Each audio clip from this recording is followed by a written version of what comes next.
the public needs no reminding that today marks a year since the Prime Minister's predecessor took office. And upon her speedy departure, they will have thought that things were going to get better. But when we look at unemployment figures, they're higher. When we look at food prices, they're higher. When we look at mortgage rates, they're higher. And economic growth is stagnant. So can I ask the Prime Minister, when is he going to get off his backside and do something about it?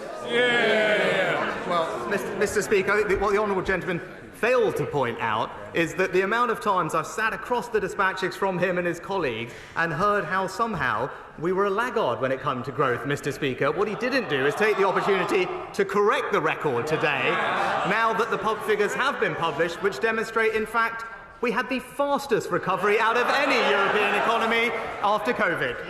Stephen Flynn!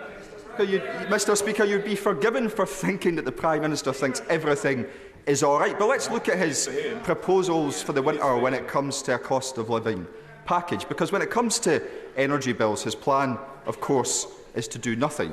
When it comes to mortgage bills, his plan is to do nothing. And when it comes to food bills, his plan is to do nothing. So when the when the Secretary of State for Education said earlier this week that everyone was doing nothing, she was referring to the Prime Minister, wasn't she? Mr. Speaker, I think he's a little bit out of practice, because when it comes to energy bills, what we have done is pay for around half of a typical family's energy bill over the past year. Support worth £1,500, Mr. Speaker, benefiting families in Scotland. He asks about mortgages, Mr. Speaker. The Chancellor's Mortgage Charter covers 90% of the mortgage market and ensures that a typical mortgage holder can save hundreds of pounds a month when it comes to their mortgage refinancing. And when he talked about energy, thanks to the actions of this government, we are supporting the hundreds of thousands of jobs in the Scottish oil and gas industry, securing this country's energy supply, something that he opposes. I will always do what's right for the people of Scotland, Mr. Speaker, and it's time the SNP did the same.